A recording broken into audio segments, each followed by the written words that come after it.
getting immediate feedback in shooting or learning how to call your shots. Today's video is brought to us by Mantis. The Mantis family of products is integral to ASP staff building handgun and carbine skills and are your most economical and fastest path to improvement in your skills too. Whether you choose the X10, the Laser Academy, the Blackbeard, or use them all in concert, they will help your practice be more effective, efficient, and fun. Go check them out, pick up a unit, and thank them for sponsoring today's video. Hey guys, Brian Hill with The Complete Combatant. This is Suck Less Saturday. And I know I've covered this information before, but we're going to do it again. I keep getting the same question, and when I refer to calling your shots, that seems to be an area that is unfamiliar to some people. And so as a coach, it's my job to bridge that gap and make sure there's a better understanding. What we're saying is, or what I'm saying, is that we should be able to get information from our sights where the bullet struck the target. The thing that interferes with that is we tend to look at the target for the information, so we don't pay attention to the immediate feedback loop, which is watching the sights enter the target and rise off the target. So it depends on how you do your draw or your extension, your extended prep and press. Some people roll, so if they roll the gun out like this, the sights are going to drop in roughly in this area. They'll be coming down, all right? If you escalate and you bring the gun up to your eye very quickly, it may just appear here, or you may see just a little bit of motion coming up. Same thing for iron and dots. The real big difference for irons is you'll see the front sight right here, but you will not see much below this because the iron's rear sight will be blocking that area. So what you're looking to do is put that front sight in that notch.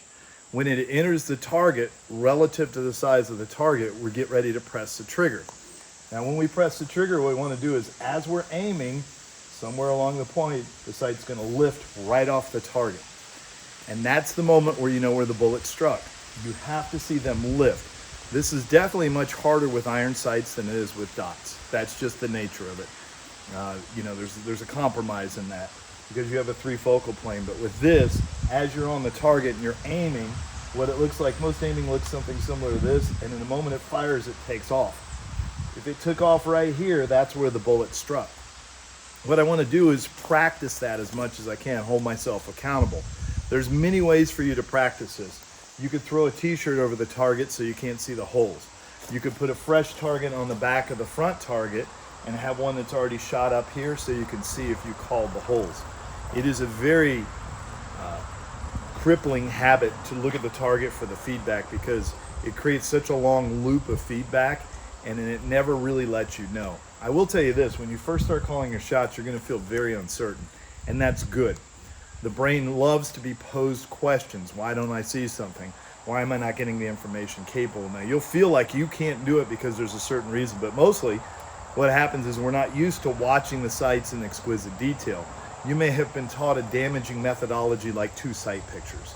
And the reason I say it's damaging, it says now, and then nothing in between, and now again. But what we want to do is what Gabe White always suggests is watch the sight movie.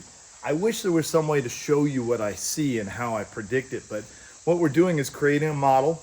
If the sights are good, when I press the trigger, I need to be looking at the target, all right? Brian Eno's talked about 5 levels of visions in the 90s. This is not a new idea. And what I need to do is see the sight lift inside the target. If I see it lift, I can do one of two things. If I see it inside the target, I can be confident that that's where the bullet struck. And if there's any doubt, then I probably need to do a makeup shot or pay more attention if I'm limited. One thing that gets really hard is calling near misses, all right? Because of the width of the sight or the width of the dot, you may not be able to see something that struck right here. So we just usually say those are good enough. What we're looking for is not missing a lot, being good enough into the target and getting the feedback loop as we aim and see it lift. So you've got to open up your eyes so that you can see it lift. Now, some people do not see that clearly. What happens is they do all the things that they've been well taught to do. They aim the sights, they press the trigger, and they say now. As soon as they say now, they stop recording the event. And the perception quits picking up information. Your eyes are still open, you're still getting the signals, but you're not recording. If you're having a real hard time seeing what's going on, try to open up your vision and see your arms lift, then see the gun cycle, then see the brass extracted. Open up your vision more so that you look at the target and you see everything in a gross outline and back so that you can see the movement. What we're looking for is to pick up movement and not to be detailed vision oriented. There's a thing called the foveal cone, which is about this big, and it's like looking through a scope. So when you get into detailed vision and you stare at the front sight, or you stare at the dot, you won't see it moving on the target.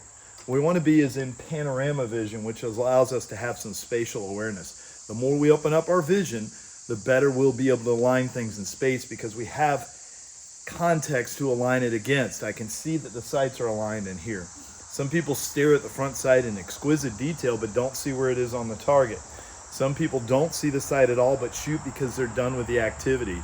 Some people line everything up, say now, and then stop watching. What I want you to do is pay attention to the process. As an instructor, I've moved away from the term follow through, not for any reason that because people are wrong, but I feel like what I want to do is stay in the process. I want to stay present for the whole cycle of shooting, which is prepping the trigger, seeing the sights align, watching the gun shoot, seeing it lift, seeing it return. If it returns in a good manner, I know I'm good to go. You've got to practice trying to call your shots. Now, you'll never be able to do this with exact certainty. If you shoot really, really slow, it's called deliberate shooting, and you'll be able to say a perfect hit, a perfect hit, a perfect hit, but that doesn't show you sight alignment, and that's the trap of accuracy mode. What you want to do is see the sights moving on the target and see if it's good enough according to the size of whatever target that you're shooting. If it hits inside that target and you can call it with certainty that you hit the target, you're on the right track. If you do that 80 or 90% of the time, you're a very good shooter. You're probably going to start off and it's going to be a third of the time. All right. If you call 3 shots, one will be correct. That uncertainty is important for the learning, and it allows us to search for more information. And the reason we don't get this information is because sometimes we just don't know it's possible to pay attention to this. All right. You've got to model it, got to see the sights coming in, you got to see them lift. And that's what shot calling is in its heart.